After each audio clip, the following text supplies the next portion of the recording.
All right. I told you guys when I was camping and I did the video short of the other Denver cut steak and the photos on Twitter of the skirt steaks that I was going to do a video review. I have the McCafferty Denver cut grass-fed sprout finished steak right here. I have a very good quality grass-fed grain finished Denver cut steak from a very well-known butcher who I will mention later here in the video. But in the meantime, before I cut these open and do a review, here is how I prepared them. Okay, so here is the steaks that I'm talking about. Now, McCafferty has multiple cuts of Denver cut. Now, when they were available, I was only able to get a couple of the half-pound options, and so I wasn't able to get a full pound. These here are slightly larger than a half pound. These two right here are from Stewart's Meats. These are high quality, grass-fed, great grain finish. Now, my understanding with the difference between sprout finished and grain finished does give you that good marbling in it, increases the fat. But what sprout finishing, because this has always been the downside to grass-fed, grass-finished beef, is that it doesn't give you that extra marbling. And it also doesn't allow the meat to soften a little bit more tender.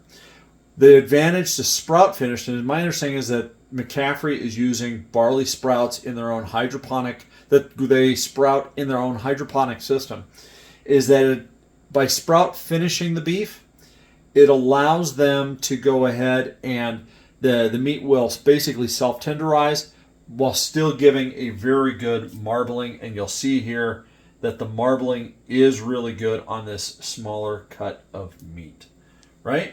So let's go ahead. I'm going to wipe my fingers down here. All I'm using to season these steaks is Redmond's Real Salt. I like their for seasoning the steaks. I love their ancient kosher sea salt, and some Kirkland Signature coarse ground black pepper. All I like to do is sprinkle on a generous amount of sea salt, making sure if I over spray, I make sure I get the edges here. Now, I got a shout out to a huge YouTube channel. The way I like to cook these, like I said, is I do like to sous vide them.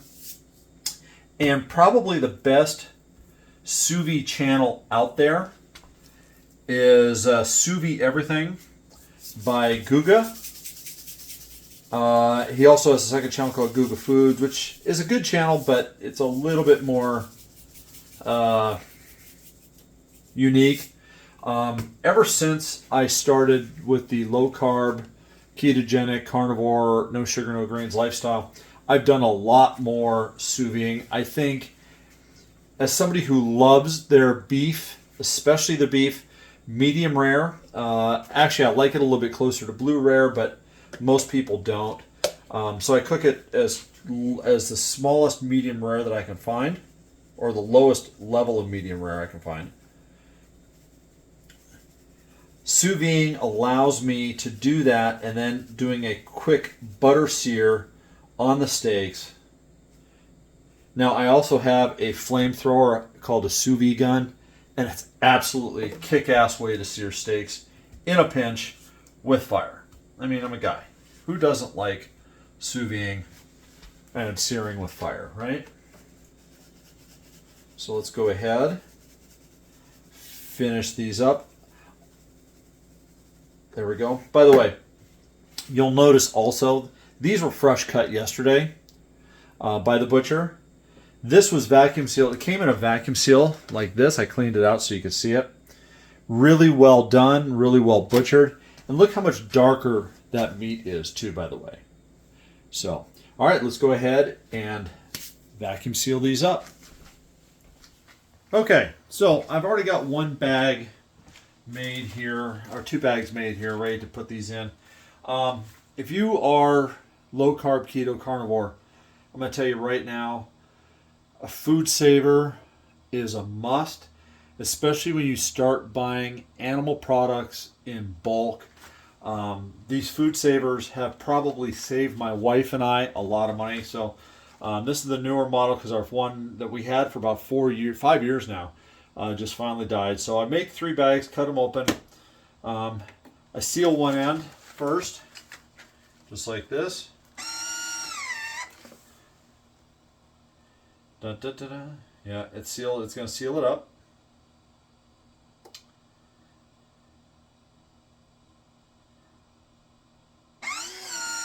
There we go. You can see a perfect seal. So now what I'll do is I'm going to take these steaks, put them in the bottoms of these bags here, get them off the tray, or off the wood, cutting board I mean.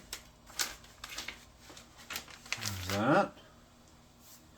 And then a smaller bag for the smaller steak, right? Go ahead, slide this out of the way. Now all you got to do for the food saver here is make sure both lights are green. Put it in with the curl side. You'll see as it rolls, it curls this way. Do the curl side down. Put it in.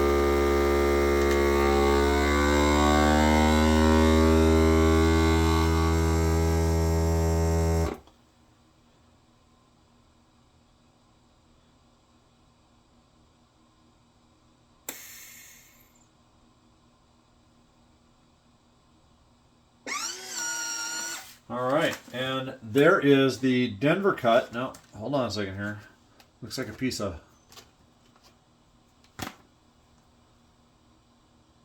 See, and that's the downside. That's why you got to take a look at the seam.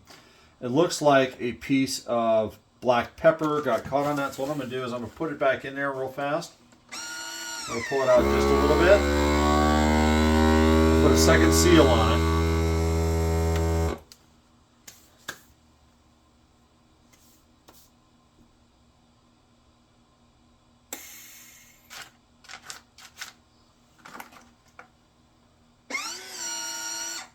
There we go.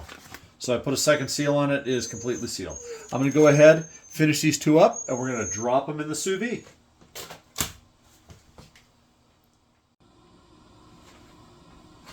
Okay. So this is my sous vide setup. I've got a tub, a Rubbermaid tub that's even bigger for when I sous vide brisket. But this is the main Rubbermaid tub. It's a 12-liter tub. And I've got the lid for it, and I use an Innova. This thing is a couple years old now. They've got newer models that are amazing, but this one, as long as it continues to work, I can hook my Bluetooth phone up to it, or hook my phone up to it via Bluetooth. So all I'm going to do is I'm going to drop these 3 bags of steaks in the water, like this, cinch it down, and guess what? In 90 minutes, we're going to go ahead and take them out. We're going to dry the steaks off, and we're going to go ahead and flash sear it in a cast iron skillet. Here we go. All right. The steaks have been in the sous vide now at 129.5 degrees for the last 2 hours, 2.5 hours. What I'm going to do is I'm going to go ahead and get them out of the sous vide. I'm going to get them out of the bag. I'm going to put them on my chopping block, and then we're going to go ahead and pat dry them. I have decided against searing them in the cast iron skillet. So we're going to put them on my Traeger, which is already hot. But I'm going to use my Traeger and I'm going to use my sous vide flamethrower gun to put a faster sear on them, because I noticed what I realized is that the Denver cut steaks from the butcher shop are a little bit thinner than the other one, and I don't want to overcook them. So let's go ahead, get them out. The water is hot, by the way. Go ahead and shake them off. Let's get them prepped. All right, they're out of the sous vide. Now what you have to do before you sear them is you do have to pat dry them. You cannot get a good sear on any sous vide steak unless it is actually dry. So flip them over, make sure you get all of the juices that are on top. Use a couple paper towels. It's all I'm using. I'm pat drying it here. There we go. You can actually see how the sous vide is starting to tenderize it. I mean, that is just perfect. All right, let's go ahead outside to the Traeger and the sous vide gun. Okay, my Traeger is over 400 degrees. What I'm going to do real fast, let me go ahead and just scrape that off. And when you're searing these, you want to be fast. So I'm going to take them. I'm going to get them real close because the grill marks on one side are one thing, but the sous vide gun, which is this beautiful thing right here, will actually sear much faster.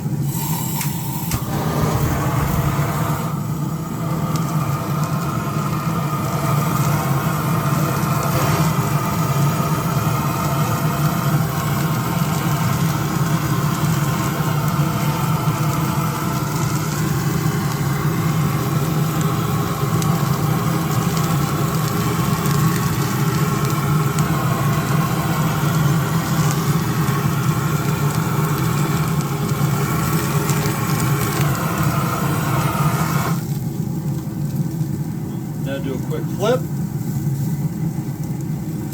Oh, that is falling apart, isn't it? Didn't expect that right off the bat.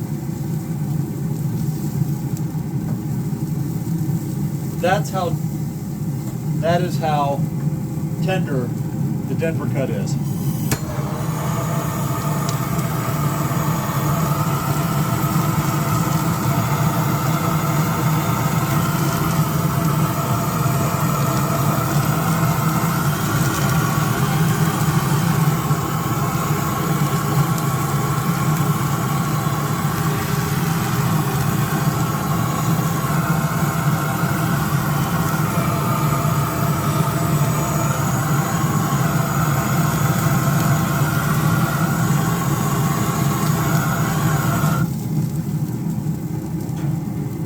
Take them inside. All right, now that you've seen how I've prepared them, what I'm going to do is I'm going to go ahead and I'm going to cut the ends off here.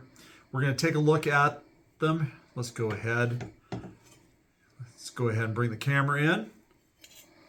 Here is the grass-fed grain finished one. Look at that, beautiful medium rare. Here is the grass-fed sprout finished one.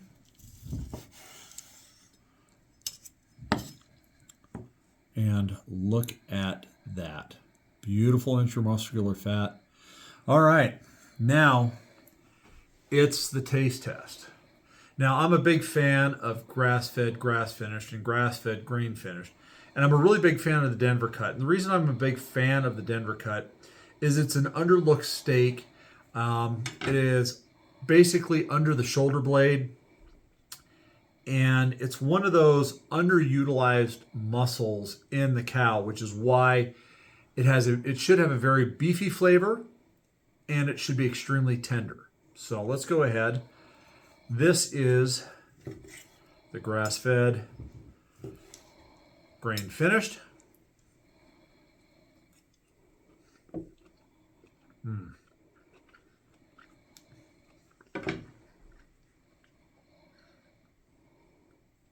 Very, very beefy flavor. Excuse me. A little bit of pepper there on my back of my throat. That is an extremely flavorful cut of meat. Again, it's done medium rare, 129.5 degrees for 2.5 hours. I let it cook a little bit longer. I wanted some of that intramuscular fat to render down in the bag a little bit. Now, let's go ahead and cut into the grass-fed sprout finished one.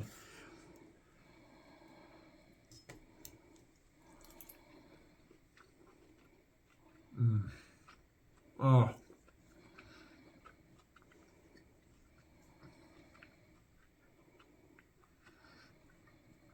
Okay. The finish is hard to describe. You can definitely taste a difference in the sprout finished. The flavor, to be honest with you, it's more beefy, if that can even be said. Tender wise, it's still a very tender cut of meat, and I think between the two, now McCafferty Ranch is going to be more expensive than your standard what you can get at your butcher. Okay, but I think as they narrow down the process on butchering their steaks and getting more beef out there, this is, I think, the way a lot of ranchers are going to have to go, especially with regards to regenerative agriculture and regenerative ranching. Grass-fed, sprout finished. Is this steak worth the $3 or $4 more extra that it costs to buy? I think it is. As much as I love this butcher, Stewart's Meats, and everything they do is excellent. And like I said, they're down in Yale. If you're in the Pacific Northwest, if you're in the Puget Sound area, you have to go to Stewart's Meats. By the way, on the weekends when you go there, you have to pull a number, and usually the line is out the door. They're that good of butcher. But I think if you are in the low-carb, keto, carnivore community, it is your job, if you can afford it, to order from folks like McCafferty Ranch. Will I be ordering from again? Oh, heck yes. In a heartbeat. This steak is absolutely decadent, as is this one here. But this is, this is the, I can't eat left-handed. There we go. This is the way that ranchers are going to have to adjust if they want to survive. So anyways, thank you. Please go ahead and subscribe to the channel if you already haven't. Hit the bell icon for notifications for when I upload more videos. Also, like this video, hit the little thumbs up button, and share this video if you have somebody in your life who likes really good beef. And I will post a link. By the way, this video is not sponsored by McCafferty at all. And I'm going to make sure, I should have made sure I said that at the beginning of the video. But this video is not sponsored by McCafferty at all. I'm going to put a link to their ranch in the general description of the video down below. Please go ahead. Let them know when you place your order that you saw their steak being consumed, cooked, and consumed on my video channel. Anyways, thank you very much. Remember, folks, how you eat is going to determine how you live in the future. You might as well eat healthy and live a good long life. Cheers.